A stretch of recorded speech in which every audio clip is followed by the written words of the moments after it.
എങ്ങനെയുണ്ട്? കണ്ടിട്ടുണ്ടായിരിക്കില്ല അല്ലെ? ഒരു പക്ഷേ തിയേറ്ററിൽ നിന്ന് അന്ന് കണ്ടിട്ടുണ്ടായിരിക്കില്ല. തിയേറ്ററിലില്ല, അന്ന് ഞാൻ ജനിച്ചിട്ടില്ല, ചേട്ടൻ ഒരു വയസ്സുള്ളൂ. ഓക്കെ. അത് നമ്മൾ പലവട്ടം പലാവർത്തി കണ്ടേക്കുന്ന സിനിമയാണ്. പക്ഷെ തീർച്ചയായിട്ടും ഇത്രയും വലിയൊരു സ്ക്രീനില് ഒരു തിയേറ്റർ എന്ന് പറയുന്ന ആ ഒരു ഫീൽഡിലിരുന്ന് കാണുമ്പോൾ അതൊരു എക്സ്പീരിയൻസ് ചെയ്യണം. കാരണം ഈ പറഞ്ഞ പോലെ ഈ സിനിമ ടി വിയിൽ കണ്ട പലരും ഉണ്ടാവുമായിരിക്കും, പക്ഷെ തിയേറ്ററിൽ അത് എൻറ്റയർലി ഒരു പുതിയ ഫീലിംഗ് ആയിട്ടാണ് തോന്നിയത്.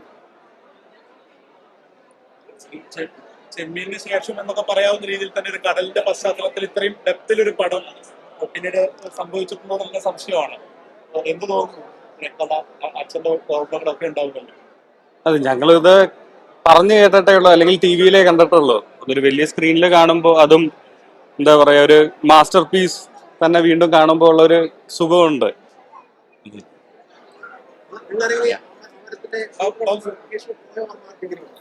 ഇല്ല, ഞങ്ങള് എന്താ പറയാ, ഒരു വയസ്സൊക്കെ ഉള്ളു ആ കാലത്ത്.